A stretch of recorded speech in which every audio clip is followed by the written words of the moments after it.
Hey guys, আশা করি সবাই ভালো আছেন। আজকে আপনাদের সাথে খুব সহজ একটা সবজি রেসিপি শেয়ার করব, যেটা রুটি বা পরোটার সাথে খেতে ভীষণ মজা। আমার বাসায় এটা সবার পছন্দের একটা সবজি। রান্না করতে করতে কিন্তু নিজের একটা আইডিয়া হয়ে যায়, আর তখন অনেক রান্না কিন্তু নিজেই ক্রিয়েট করা যায়। এটাও ঠিক তেমনি আমার নিজের একটা ক্রিয়েট করা রেসিপি। আশা করি আপনাদের ভালো লাগবে। আমি নিয়েছি এখানে বোনলেস চিকেনের ব্রেস্ট নিয়েছি 2টা, আর সেগুলো এরকম ছোট ছোট টুকরো করে নিয়েছি।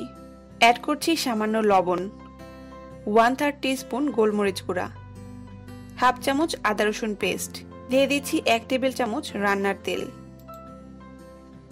এখন অ্যাড করছি 2 কাপ পরিমাণ পানি।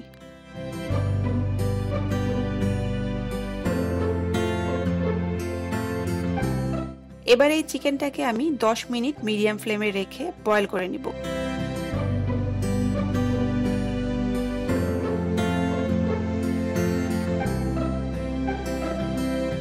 চিকেনটা সিদ্ধ হয়ে গেছে। এখন চিকেনটাকে উঠিয়ে পানিটা ছেঁকে নিব, আর এই পানিটাই হলো চিকেন স্টক, যেটা আমি পরে রান্নার কাজে ব্যবহার করব। একটা প্যানে দিয়ে দিচ্ছি 2 টেবিল চামচ তেল। এখন দিয়ে দিচ্ছি পেঁয়াজ কুচি পরিমাণ মতো, দিয়ে দিচ্ছি 4 থেকে 5টা ফালি করা কাঁচামরিচ।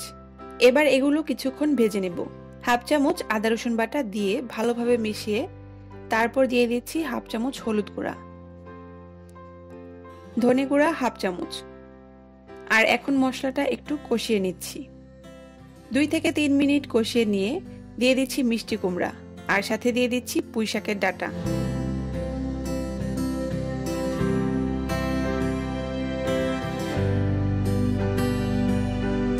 সেই সাথে দিয়ে দিচ্ছি পুঁই শাকের পাতাগুলো। পুঁই শাক পাতাগুলো আমি ধুয়ে ছোট ছোট টুকরো করে কেটে নিয়েছি। এবার ভালো করে মিক্স করে ঢেকে কষিয়ে নিব 10 মিনিট, আর মাঝে মাঝে নেড়ে দেব।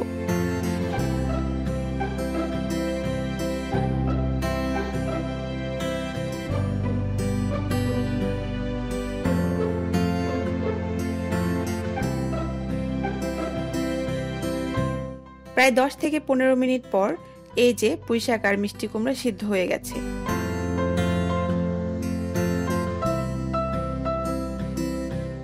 এবার এর মধ্যে চিকেনগুলো দিয়ে দিচ্ছি।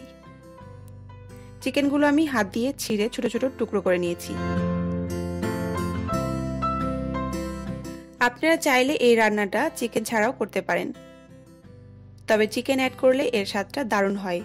আর এই সবজিতে যেহেতু মশলার পরিমাণটা কম ব্যবহার করেছি, সেহেতু সবজি এবং চিকেনের অরিজিনাল টেস্ট এবং গুণাগুণ বজায় থাকে। আর এই খাবারটা কিন্তু যথেষ্ট হেলদি খাবার। এবার আমি চিকেন স্টকটা এর মধ্যে দিয়ে দিচ্ছি।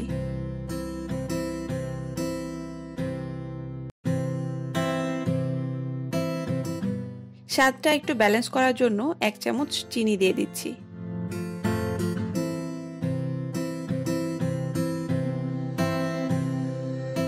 আমি লবণটা চেক করে দেখছি।